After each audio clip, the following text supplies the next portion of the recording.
Prayeshu Abhadreshu Nityam Bhagavata Sevaya Bhagavata Uttamashloke Bhaktir Bhavati Neshtaki Om Jnana Timirandasya Jnananjana Shalakaya Chakshurun Militam Yena Tasmai Shri Gurave Namaha Sri Chaitanya Manobhistam Stapitam Yena Bhutale Swayam Rupa Kadamayam Dadati Swapadantikam Andeham Shri Guru Shri Yuta Padakamalam Shri Gurun Vaishnavamscha Shri Rupam Sagarachatam Sahagana Raghunatam Vitam Tam Sajivam Sadvaitam Sabadutam Parijana Sahitam Krishna Chaitanya Deva Shri Radha Krishna Padan Sahagana Lalita Shri Vishakhan Vitamscha He Krishna Karuna Sindhu Dina Bandhu Jagatpati Gopesha Gopika Kanta Radha Kanta Namostute Tapta Kanchana Gaurangi Radhe Vrindavaneshwari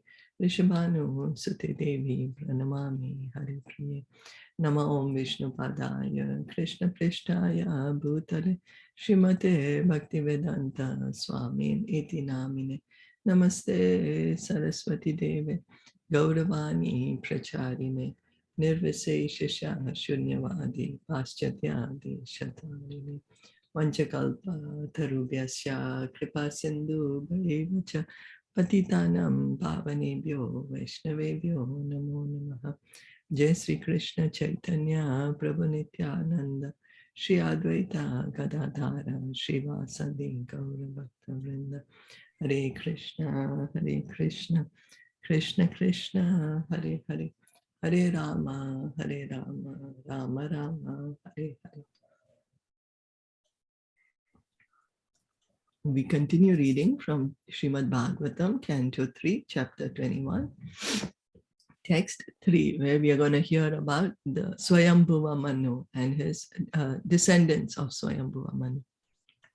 Tasya Vaiduhita Brahman Devahuti Vishruta Patni Prajapatir Ukta Kardamasya Tvaya Nagaha. O holy Brahmana, O sinless one, you have spoken of his daughter, known by the name Devahuti, as the wife of the sage Kardama, the Lord of created beings. Purport by His Divine Grace, A.C. Bhaktivedanta Swami Shilpa Prabhupada. Here we are speaking of Swayambhuva Manu, but in Bhagavad Gita, we hear about Vaivasta Manu. The present age belongs to the Vaivasta Manu. Just yesterday we were hearing that Krishna said he spoke the science of Bhagavad Gita to Vivaswan, the sun god.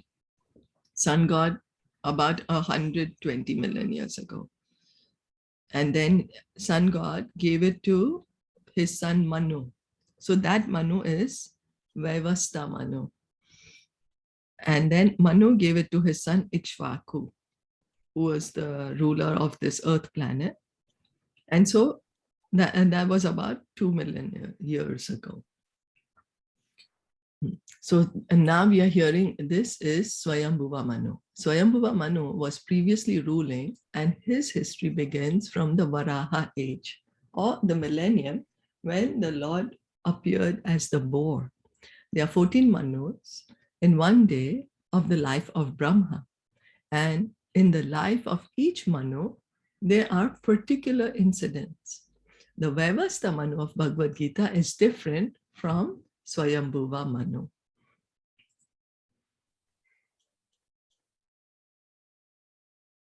Oh, my connection. Can't hear you, Shilpa.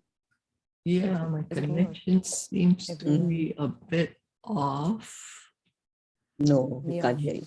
Can't hear me at all? Okay, wait. Just one moment.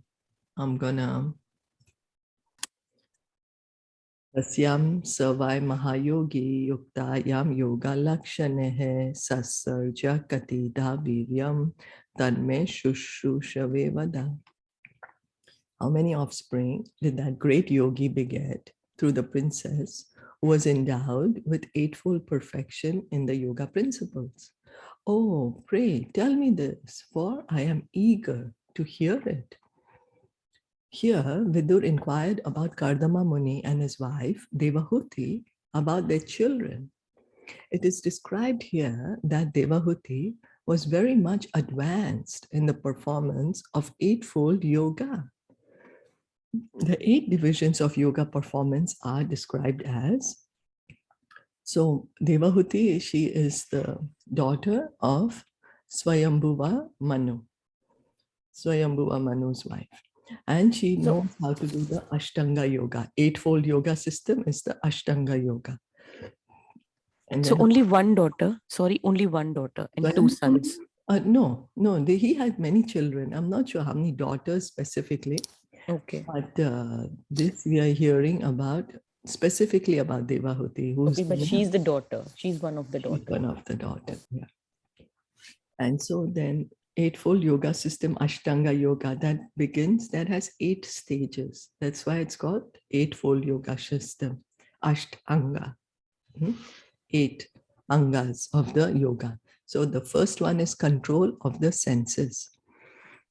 Controlling the senses. That's how this Ashtanga Yoga is supposed to be performed.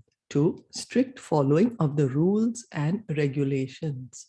Like there's some do's and the don'ts, yam and niyam, that you're supposed to do these things, you don't do these things. Like how we have no gambling, no illicit sex, no meat eating, and no intoxication.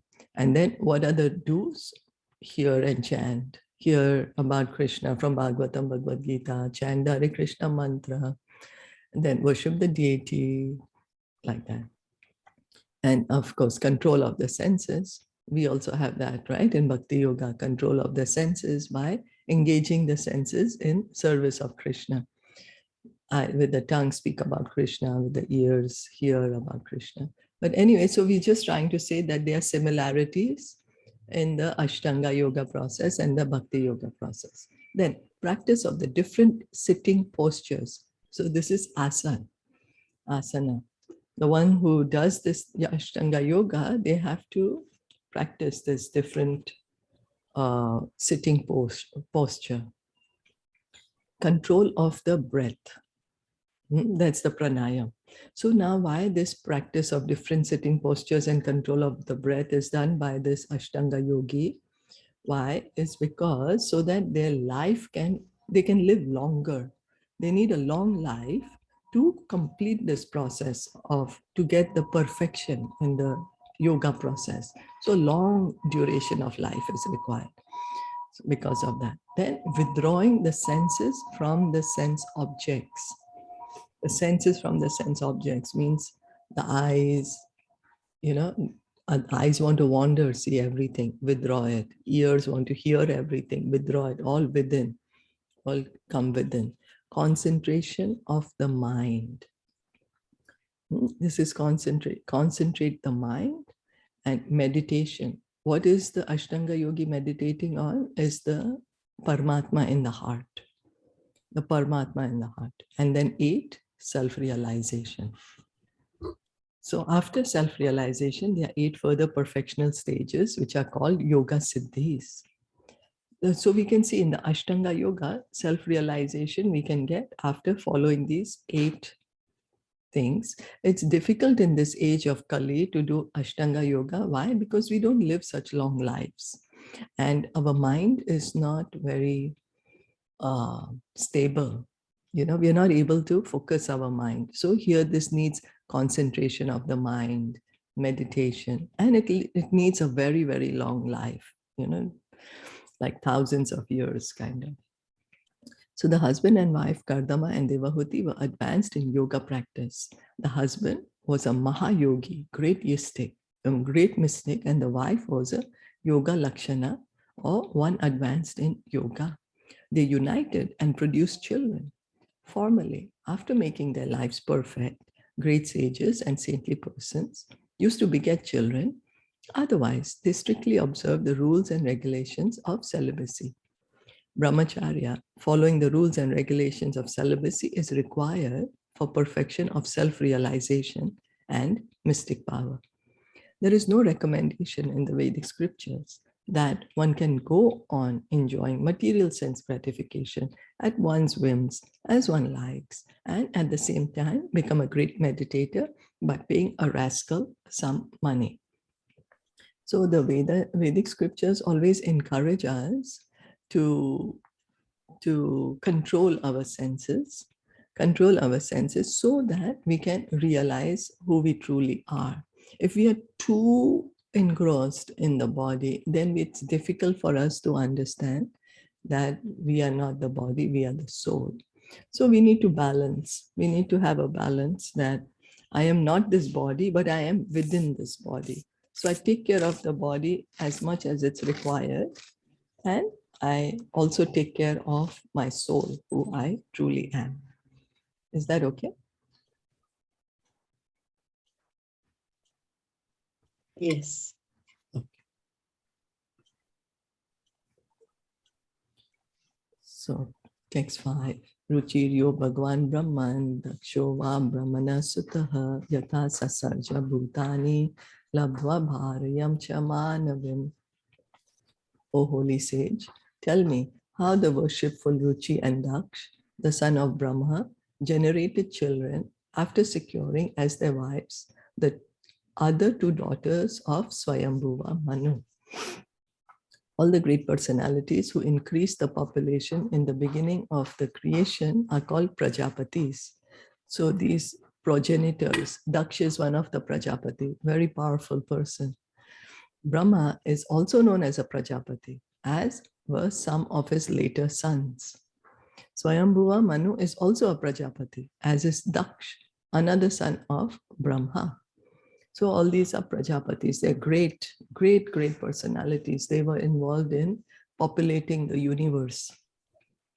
Swayambhuva had two daughters, Akuti and Prashuti. The Prajapati Ruchi married Akuti and Daksh married Prashuti. These couples and their children produced immense numbers of children to populate the entire universe. Vidur's inquiry was, how did they beget the population in the beginning? So one of Swayambhuva Manu's daughters' name is Devahuti. She married Kardama Muni. Then another is Akuti. She married Prajapati Ruchi. And another one is Prasuti, and she married Daksh. Yeah. So you just had the question, right? If she was the only daughter, now we are hearing of two other daughters. Total, he would have had many, many, because he's a Prajapati. No, well, yeah, Prajapati, so Manu. I'm not sure exactly how many. Let's read on and see. Maitreya Vacha Prajaha Srijeti Bhagavan Kardamo Brahmanoditaha Saraswatyam Tapastepe Sahasranam Samadasha. The great sage Maitreya replied, commanded by Lord Brahma to beget children in the worlds, the worshipful Kardama Muni practiced penance on the bank of the river Saraswati for a period of 10,000 years. It is understood herein that Kardama Muni meditated in yoga for 10,000 years before attaining perfection. So we can see, okay, Kardama Muni self-realized. We just heard that he had perfected the yoga practice. So how long it took him? 10,000 years. That's the reason in Kali Yuga, the only yoga is recommended is Sankirtan Yoga, so that we can get perfection. You see, the Vedic scriptures, they actually want to help us. They don't want to misguide us. And now, if the Vedic scriptures would say that, no, even in Kali Yuga, you should do the Ashtanga Yoga for perfection, majority of us wouldn't be able to get it. Majority of us, we live barely, not even 100 years, and out of that, the first, how many years of our life are gone and just, we don't even know what we are doing. And so that's the reason the Vedic scriptures, Kali Yuga Dharma, Harinam Sankirtan. So that the Kali Yuga, the Dharma, the only process of self-realization is chanting, hearing and chanting. That is the way of self-realization in Kali Yuga. Because by meditation, it took him 10,000 years, and this was in a previous age. This is not even Kali Yuga. So where the minds are so much more peaceful, the health is so much better. Similarly, we have information that Valmiki Muni also practiced yoga meditation for 60,000 years before attaining perfection. Now, Valmiki, he took 60,000 years. Where do we have that kind of life? Therefore, yoga practice can be successfully performed by persons who have a very long duration of life, such as 100,000 years. In that way, it is possible to have perfection in yoga. Otherwise, there is no possibility of attaining the real perfection. So by the process of meditation, that's the reason, even 5,000 years ago, when Krishna was telling Arjuna, you do meditation, Arjuna said, I'm sorry, I can't do it. And that was Dwapar Yuga. That was not even Kali Yuga. So the process of meditation for self-realization is meant for Satyug, where people live for 100,000 years. And so for them to meditate 60,000 years is okay. They can do it. There is a possibility. So following the rules, following the regulations, controlling the senses, and practicing the different sitting postures are merely the preliminary practices. So yoga is not only the real aim, the real reason for yoga is to link to the Supreme. The real aim of yoga is self-realization. It's not only that we have to do the yam niyam, follow the rules and regulations, control the senses, or practice the different postures. No, those are the things we need just so that the life is very long, so that the mind can be controlled, so that it can be fixed on the super soul. We do not know how people can be captivated by the bogus yoga system in which it is stated that simply by meditating 15 minutes daily, one can attain the perfection of becoming one with God. This age, Kali Yuga, is the age of bluffing and quarrel. Actually, there is no possibility of attaining yoga perfection by such paltry proposals. The Vedic literature for emphasis clearly states 3 times that in this age of Kali, Kalau nasteva, nasteva, nasteva. There is no other alternative, no other alternative, no other alternative than Harer Nam, chanting the holy name of the Lord. In the Kali Santara Upanishad, it is said, this verse appears. Harer Nam, eva kevalam, kalau nastevan, nasteva, gatir anyatha. There is no other way, no other way, no other way to self-realization, to perfection, other than chanting the holy name of the Lord in this age of quarrel and hypocrisy. That is Kali Yuga. Any questions or comments? A lot of people are doing meditation, but then that is related to yoga, right? Well, like as you mentioned, the 8 parts, then that is one of the thing, doing the postures that we do in today's yoga. Then yes, but we should understand that that is going to help me to keep my body fit, and it's going to help me to keep a healthy mind. That also, if I'm doing it properly, because yoga, before doing yoga also, there are these do's and don'ts. Following the 4 regulative principles have to be done.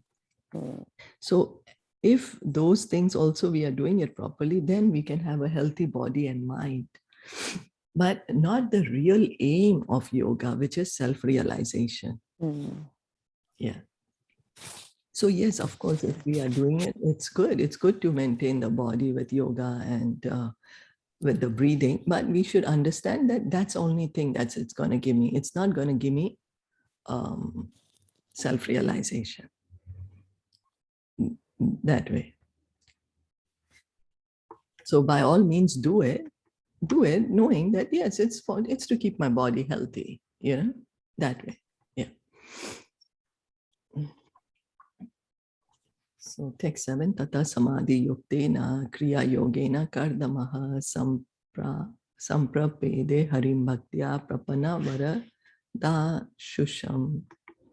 During that period of penance, the sage Kardama, by worship through devotional service in trance, propitiated the personality of Godhead, who is the quick bestower of all blessings upon those who flee to him for protection. The significance of meditation is described here. Kardama Muni practiced mystic yoga meditation for 10,000 years just to please the Supreme Personality of Godhead, Hari. Therefore, whether one practices yoga or speculates and does research to find God, one's efforts must be mixed with the process of devotion. Without devotion, nothing can be perfect. The target of perfection and realization is the Supreme Personality of Godhead. So we can see here Kardama Muni, even though he did this meditation, yoga for 10,000 years, he was doing it for what? For the pleasure of the Supreme Lord. He wanted to please the Supreme Lord. And so that is bhakti. That is bhakti. Anything we do for the pleasure of the Supreme Lord, that is bhakti. So that means even if we are doing yoga, we want to realize the Supreme by yoga, we need to do bhakti to be able to reach our goal of self-realization. And even if we are following the process of mental speculation, we need to do it for the pleasure of the Supreme Lord. It needs to have the element of bhakti, so that by this process of speculation, we will be able to achieve self-realization. In the 6th chapter of Bhagavad Gita, it is clearly said that one who constantly engages in Krishna consciousness is the topmost yogi. The personality of Godhead, Hari, also fulfills the desires of his surrendered devotee. So, yoginam api sarvesham madgate nantar atmana. That is what Krishna says in the last verse of the 6th chapter, which is entitled Dhyan Yoga, where Krishna is telling Arjuna about yoga, meditation. There, Krishna ultimately, in the last verse, he says, but of the best of the yogis is one who is always thinking of me, who has fixed his mind on me, who has surrendered unto me. And Krishna says he is the topmost yogi. One has to surrender to the lotus feet of the personality of Godhead Hari or Krishna in order to achieve real success. Real success. Do we really want success? Are we really looking for success, or are we looking to do something according to what is pleasing to our mind and senses? You know, like if we are following any process, is it just because I want to do it, or am I do it because I really want to have success of self-realization? So if we really want to have success of realization, self-realization, then bhakti is the only process. Devotional service or engagement in Krishna consciousness is the direct method, and all other methods, although recommended, are indirect. So like we can reach to the rooftop of a very high tower is either by taking the staircase or by taking the lift. By taking the lift, it is the fastest way, the least troublesome way, and sure shot we will reach there. But if we take the staircase, and if it's like a really, really tall building, 100-story building, 200-story building, then that's the indirect process. We might start climbing, then we might lose interest. We might say, what's there? I don't even want to go. It's okay. Or we might really be determined, yes, I will go. But it will take so much endeavor, so much physical energy is required, mental focus is required to able to actually climb the stairs. The choice is ours, of course. But in Bhagavad Gita and all the Vedic scriptures, in Bhagavatam, the direct method is recommended. Direct method of bhakti, take the lift for self-realization. In this age of Kali, the direct method is especially more feasible than the indirect. Why? Why again and again we are being told, take up bhakti, take up bhakti. Don't take the indirect process of mental speculation, or the indirect process of cultivating knowledge, or of yoga meditation. why are we being encouraged? Why? It's because in this age of Kali, we are short living. Our lives are very, very short. And our intelligence is not so good. Our intelligence is poor and poverty stricken, and embarrassed by so many material disturbances. We do not have such long lives. We do not have the mental capability. We have so many miseries showering down like cats and dogs. We do not have the resources. That's why it's written poverty stricken. We do not have the resources to perfectly follow the path of knowledge or the path of meditation to achieve real success. And that's the reason we are encouraged to take up the bhakti process. Lord Chaitanya, therefore, has given the greatest boon in this age. One simply has to chant the holy name of God to attain perfection in spiritual life. We don't have to do anything, just chant, and we will get this perfection, which the great sages who are mentioned in Bhagavatam, they achieved perfection by meditating 60,000 years, 10,000 years, but so we do not have those qualifications. We are advised, just chant and you will get the same result. You will get perfection in spiritual life. The word Samprapede Hari means that in various ways, Kardama Muni satisfied the Supreme Personality of Godhead Hari by his devotional service. So devotional service is meant that for the satisfaction of the Supreme Lord. Anything we do for his pleasure, that becomes devotional service. Devotional service is also expressed by the word Kriya Yogena. Kardama Muni not only meditated, but also engaged in devotional service. To attain perfection in yoga practice or meditation, one must act in devotional service by hearing, chanting, remembering, etc. So Kardama Muni was not only meditating, he was not only sitting in dhyan. What was he doing? He was also engaging in hearing about the Lord, chanting his glories, remembering him, devotional service, Kriya Yogena, acting in devotional service. Remembering is meditation also, but who is to be remembered? So meditation, when we are meditating, we are fixing our mind. Who is the mind supposed to be fixed on? Who is it that we have to remember? One should remember the Supreme Personality of Godhead. Not only one must remember the Supreme Person, one must hear about the activities of the Lord and chant his glories. So how is it that we will be able to remember the Lord? And how will we be able to understand, why should I remember the Lord? Why should I remember the Supreme? So the more we hear about him, more we hear about his activities, his leelas, his pastimes, and the more we speak about his leelas and pastimes and chant his names, then we will be able to remember him, and we will be able to understand the reason why we need to remember him. So it goes both ways.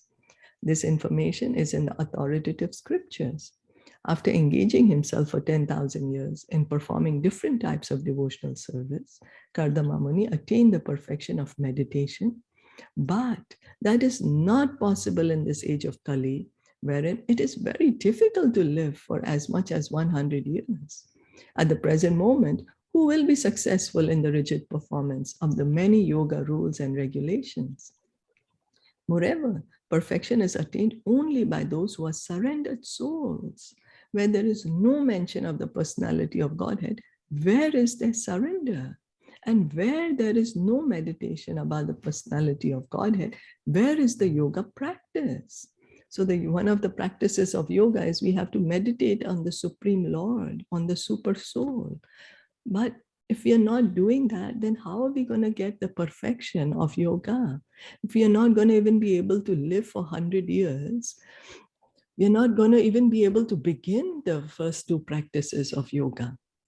And the yoga process is not meant to be done in the cities where there is so much agitation for mind and senses. It's supposed to be done in the forests.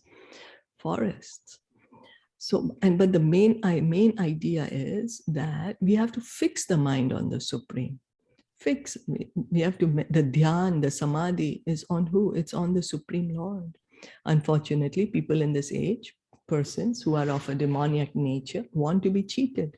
Thus, the Supreme Personality of Godhead sends great cheaters who mislead them in the name of yoga and render their lives useless and doomed.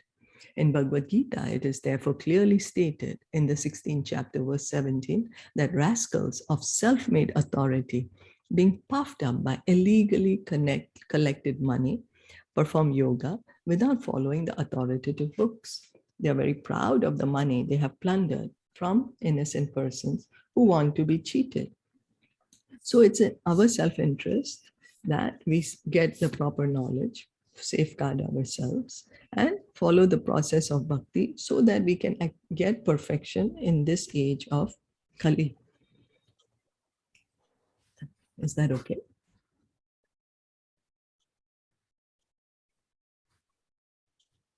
Any questions or comments? So they are just telling us the importance of bhakti, right? Importance of bhakti and also the ladder of the yoga, like how the yoga, how the self-realization is attained through that process of the meditation, right? That's right. And also how that it is impossible to achieve self-realization through the yoga process in this age of Kali. It is a process, it is bona fide, yes, but it is not meant for persons of Kali Yuga. It's meant for persons of Satyuga, where people were living for 100,000 years. So it's trying to tell us that it is impossible. If you really want to have self-realization, you really want to have the perfection of yoga, then the only way of perfection in this Kali Yuga, the only yoga that you should be doing is Bhakti Yoga, because the meditation process is not applicable in this age of Kali. It was applicable in the age of Satyuga. It's not applicable to us. That's why it's giving us the right guidance, that it's there. It's saying, yes, it's there. It's a bona fide process, yes, but it's not applicable right now for us. Okay. Yeah. And the easiest, and in fact, it's giving us the direction that in this age of Kali, because we have such short lives and our minds are always so disturbed, the easiest process the Vedas are giving us is chant the holy name. And it's being repeated that it's only by chanting the holy name can we achieve the perfection of self-realization. So that's what is being brought to light.